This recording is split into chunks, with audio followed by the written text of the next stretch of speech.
this is Lisa with Queen Bee Creations, and I'm here today to show you how to make this beautiful card, and it's using a new item that's in our 2016 Occasions catalog.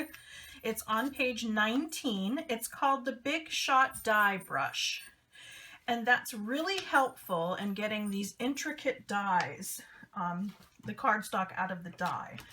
It's beautiful. It's got lots of cuts in it. It makes things very intricate, as you can see.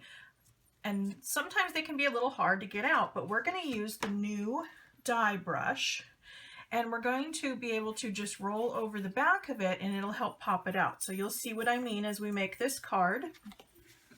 We're going to start out with I don't know if you can tell, there's a layer here.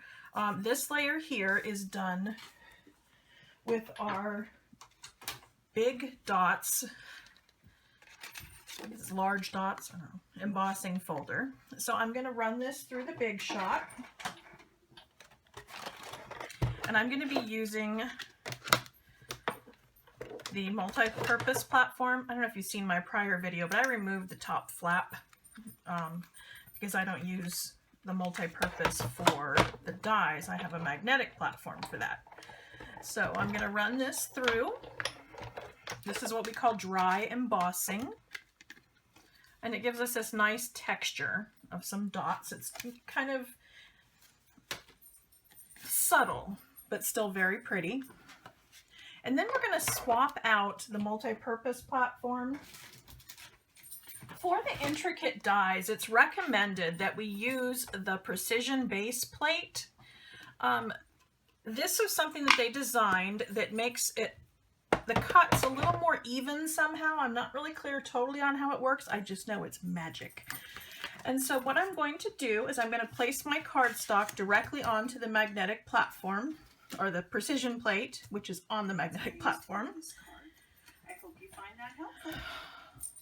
Thanks for watching. Darn. Bye.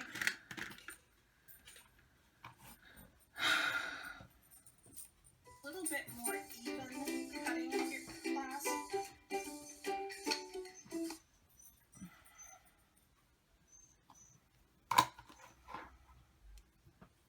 I'm going to do this by placing the cardstock directly onto the magnet.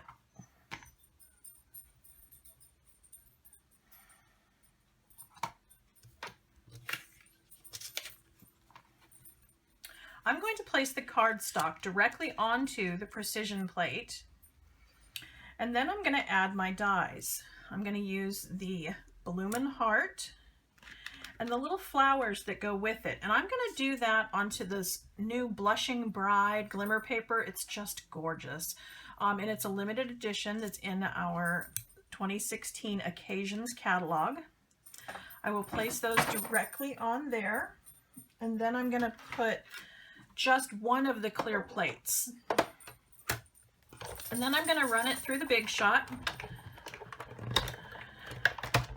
And I'm going to do this several times because I want to make sure that it gets all the way through and even pressure. I guess I'm kind of OCD about it, but I do it several times. As you can see, it cut through really well. If it didn't, if I keep it like this, I can place it right back down and run it again, and as long as I don't shift it, it will still cut. So I can move this out of the way. And then I'm going to bring in my partial foam pad and my die brush. I would like to introduce you to Miss Sophie. She's my new puppy. She's a Poodle Terrier mix, and she's 11 weeks old. She's still learning that she's not supposed to chew on mommy's things. So she would be the reason why my foam pad is a little smaller than it's supposed to be. But she's learning, aren't you, Sophie? You gonna be a good girl? So then you're going to run this over, just so that it gets through all the little holes. And then as you can see, the pieces just fall out. It's just wonderful. No more sitting there and picking out all the little pieces. We just use this little brush and they all pop right out. How cool is that? So once we have that, the next piece I'm going to do is I'm going to stamp the banner. And this comes from the coordinating stamp set called Bloomin Love. I'm going to be using this banner up at the top and then the Be Mine, which I'm going to place inside of it. I'm going to stamp that in Blushing Bride because that's what my glimmer paper is. It's Blushing Bride Glimmer. So I'm going to go ahead and stamp that on there. Again, with the beauty of clear stamps, I can take my second stamp and being able to see through my block and my stamp, I can line it up just perfectly if I wasn't on camera and place it right in the center. Then I happen to notice that although the Bloomin Heart didn't come with a banner die, our other one, the large numbers, did have one. I thought, hey, I wonder if that's the right size. And wouldn't you know it? It is. It fits perfectly. So I went ahead and cut one of those out. And then I popped out my flowers out of my glimmer paper. Once I removed the dies, we have those.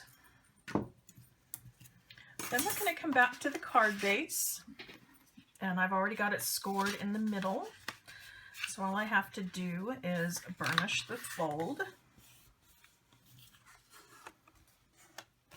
And then I'm going to use the dots layer that we had dry embossed before, and I'm going to adhere that with Stampin' Dimensionals. The use of the Stampin' Dimensionals is kind of twofold. Number one, I want to get that layer to pop up just a little bit, and I'm also going to leave a path for where the baker's twine is going to go underneath that layer. So I'm going to put a Stampin' Dimensional in each corner, and then I'm going to take a piece of baker's twine, and this is about the length of my mat here, and so then I'm just going to tie it around. I'm just going to make a standard bow. Again, easier to do, not on camera.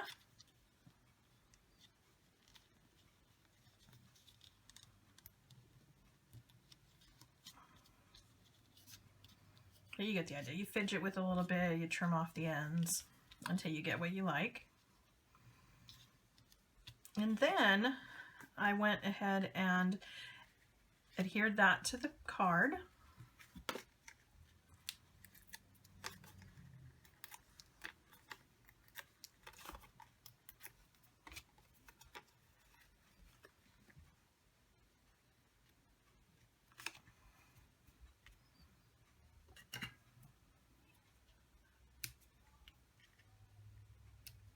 It's always better to start with it a little bit long and have to cut some off than to be too short. But then I'm going to take my intricate die, and on the back side I'm going to use our fine tip glue pen, and this is fabulous. I don't know if you've tried this yet. When we first came out, we ran out. It was so popular, but it's back in stock, and it's got this great little pin thing on the inside that slides right down into the center so that the tip never gets clogged, which is wonderful. And it just takes a few little dots, you know, here and there. You don't want to oversaturate it and have it leak through the cardstock, but you know, you get the idea. You put a few dots here and there, and that's the beauty of the fine tip, is that you can get them on these little bitty pieces and not have it spew over. Then we would go ahead and adhere that to the card base.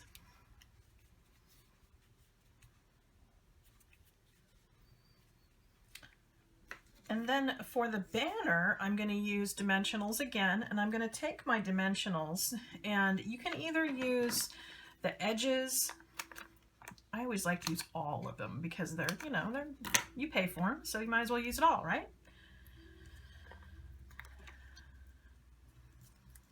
So I'm going to adhere those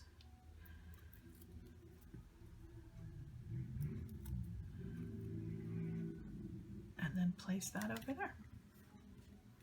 Then, I don't know if you've noticed, but the little flowers that we cut out, they match the flowers that are in the Bloomin Heart. So once you figure out the orientation, you can take those. I'm going to actually do that with glue dots. And I found this fun idea on Pinterest. The way to use the glue dots is you peel back the top layer, and you can kind of see there's a shiny little dot there. And you're going to take the item that you have and you're going to place it onto the dot and then push. And when you lift it off, it's going to stick to the back of your project or your piece that you're working with. And so I'm just going to do a couple of those. This was the trick, is somebody tied a little layer of ribbon around there so it keeps it from getting unruly when you're not paying attention. Great idea. I don't know who came up with that, but it's fabulous. And I'm just going to adhere that in front.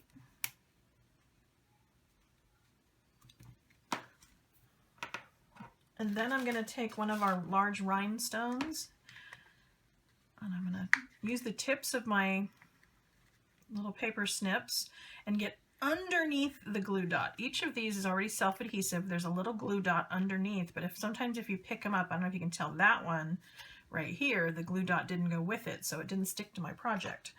So you want to get under the glue dot and then place it onto your card. So there you have it. Again, you can match it with an envelope, put a liner in it, and you're all ready to go. I hope you liked today's card. Feel free to pop on over to my blog over at queenbeecreations.net, where you'll find lots of links to my Pinterest and YouTube channel and lots of other tutorials and some great examples of cards with all the dimensions. Again, the dimensions for this card will be on the website, so if you're wanting to know what size I cut all the papers, just pop on over to queenbeecreations.net and you'll have all the information you need. Thanks for watching. Bye.